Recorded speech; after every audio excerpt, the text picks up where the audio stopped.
سورہ آل عمران کا 30 رکوع اور تیسرے پارے کا 11واں رکوع۔ ان الذین یکفرون بآیات اللہ، بے شک وہ لوگ جو اللہ کی آیتوں کا انکار کرتے ہیں، وَيَقْتُلُونَ النَّبِيِّينَ بِغَيْرِ حق، اور نبیوں کو ناحق شہید کرتے ہیں،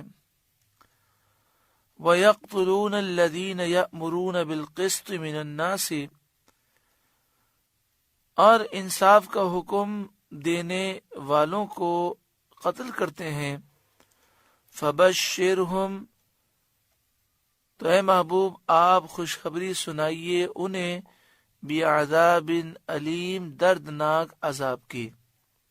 بنی اسرائیل نے کئی انبیاء کو شہید کیا، کیونکہ بنی اسرائیل میں ہزاروں انبیاء آئے، ہر شہر کے لیے، ہر قوم کے لیے الگ نبی ہوتے۔ ایک دفعہ تو ایسا ہوا کہ بنی اسرائیل نے صبح کے وقت ایک ساتھ کے اندر 43 انبیاء کو 43 انبیاء کو شہید کیا۔ 112 عابد کھڑے ہوئے اور انہوں نے انہیں کہا کہ تم نے بہت غلط کام کیا۔ انہوں نے نیکی کا حکم دیا، برائی سے منع کیا اور کہا کہ تم اللہ کی بارگاہ میں توبہ کرو۔ تو اسی روز شام کو انہوں نے 112 ان عابدوں کو بھی شہید کر دیا۔ اس آیت کریمہ میں سید عالم صلی اللہ علیہ وآلہ وسلم کے دور مبارک میں جو یہودی تھے، جو بنی اسرائیل تھے، جو توریت کو مانتے تھے، ان کا رد کیا گیا۔ گو کہ یہ حرکتیں تو ان کے آبا و اجداد نے کی تھیں، لیکن وہ اس بدترین فعل سے راضی تھے۔ آگے ارشاد فرمایا اولئک الذین حبطت اعمالهم فی الدنیا والآخرہ، یہ ہیں وہ جن کے اعمال برباد ہو گئے دنیا اور آخرت میں، وما لهم من ناصرین، اور ان کا کوئی مددگار نہیں، کوئی انہیں اللہ کے عذاب سے بچانے والا نہیں۔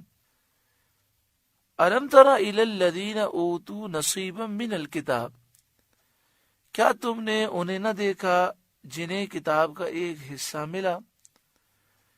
یدعون الی کتاب اللہ، اللہ کی کتاب کی طرف بلائے جاتے ہیں، لیحکم بینہم، کہ وہ کتاب ان کا فیصلہ کرے، ثم یتولی فریق منہم، پھر ان میں سے ایک گروہ اس سے منہ پھیر لیتا ہے، وہم معرضون، اور وہ ہیں ہی منہ پھیرنے والے۔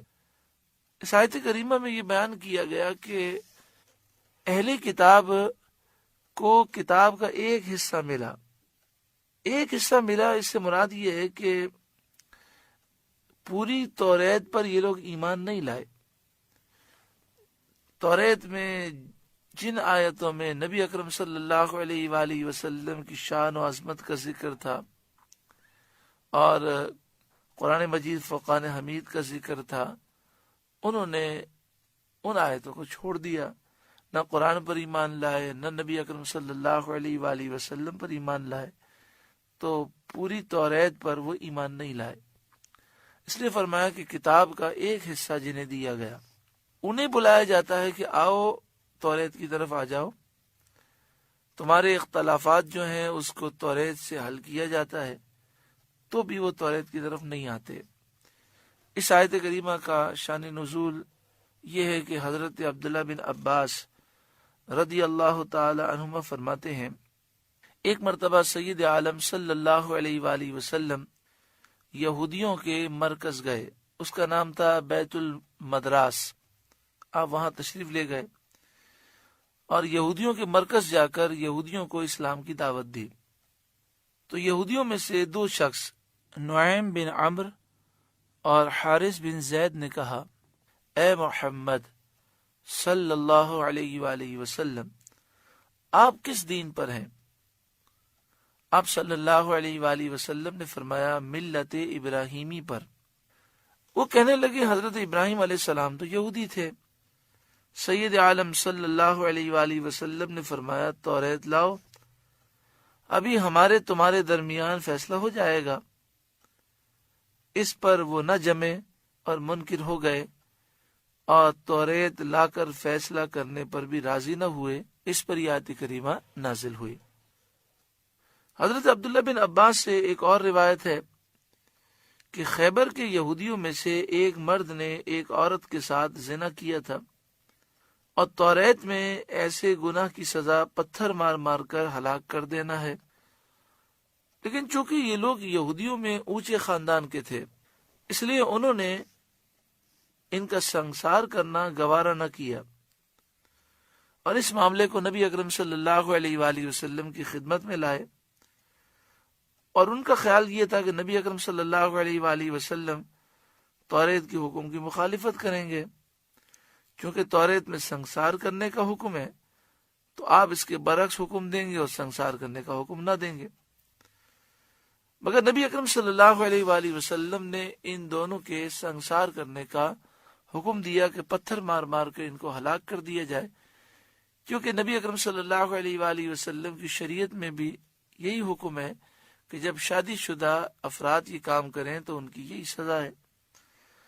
اس پر یہودی غصے میں آ گئے، طیش میں آئے، اور کہنے لگے کہ اس گناہ کی یہ سزا نہیں ہے، آپ نے ظلم کیا اور سخت سزا دے دی۔ حضور صلی اللہ علیہ وآلہ وسلم نے فرمایا توریت منگواؤ اور دیکھ لو، جو توریت میں لکھا ہے اسی کو مان لو۔ کہنے لگے یہ انصاف کی بات ہے، ٹھیک ہے ہم ایسا کر لیتے ہیں۔ توریت منگوائی گئی۔ عبداللہ بن سوریہ یہودیوں کا بہت بڑا عالم تھا، اس نے پڑھنا شروع کیا۔ جہاں آیت رجم آئی، یعنی جس میں یہ تھا کہ ایسے لوگوں کو پتھر مار مار کے ہلاک کر دیا جائے، تو عبداللہ بن سوریہ نے اس پر ہاتھ رکھ لیا اور اس کو چھوڑ دیا، آگے پیچھے کا اس نے پڑھ کے سنا دیا۔ حضرت عبداللہ بن سلام یہ بھی یہودیوں کے بہت بڑے عالم تھے، لیکن ایمان لے آئے تھے۔ حضرت عبداللہ بن سلام رضی اللہ تعالیٰ عنہ نے اس کا ہاتھ ہٹا کر آیت پڑھ دی۔ یہودی ذلیل ہو گئے۔ وہ یہودی مرد و عورت جنہوں نے زنا کیا تھا حضور صلی اللہ علیہ وآلہ وسلم کے حکم سے سنسار کیے گئے۔ اس پر یہ آیت کریمہ نازل ہوئی۔ الم تر الی الذین اوتوا نصیبا من الکتاب، کیا تم نے انہیں نہ دیکھا جنہیں کتاب کا ایک حصہ ملا، یدعون الی کتاب اللہ، انہیں بلایا جاتا ہے اللہ کی کتاب کی طرف، لیحکم بینہم، تاکہ وہ کتاب ان کے درمیان فیصلہ کرے، ثم یتولی فریق منہم وہم معرضون، پھر ان میں سے ایک گروہ اس سے منہ پھیرتا ہے اس حال میں کہ وہ منہ پھیرنے والے ہی ہیں۔ سوال پیدا ہوتا ہے کہ یہ اس طرح کی حرکت کیوں کرتے ہیں؟ جب توریت میں یہ چیزیں موجود ہیں تو جاننے کے باوجود یہ انکار کرتے ہیں، لوگوں کو دھوکہ دیتے ہیں۔ کیا ان کا دل آخرت کے خوف سے لرزتا نہیں؟ تو آگے اس کی وجہ بیان کی گئی، کیونکہ جب تصور آخرت ختم ہو جائے یا تصور آخرت کا جو حقیقی تصور ہے وہ بگڑ جائے تو پھر انسان کو کسی گناہ کی پرواہ نہیں رہتی۔ ان کا تصور یہ تھا کہ ہم کچھ بھی کر لیں، ہم اللہ کے پیارے ہیں، اللہ کے محبوب ہیں، جنت صرف ہمارے لیے بنی ہے، ہم تو جنتی ہیں، چاہے کچھ بھی کر لیں۔ اور دوسری بات یہ کہ یہ یہودی یہ عقیدہ رکھتے تھے کہ ہمارے علاوہ جتنے بھی لوگ ہیں ان کو جتنا بیوقوف بنایا جائے، جتنا ان سے جھوٹ بولا جائے اور جتنا ان کے ساتھ فراڈ کیا جائے، ہمیں اس پر اجر و ثواب ملے گا۔ جب سوچ ہی غلط ہو جائے تو پھر انسان ایسی ہی حرکتیں کرتا ہے۔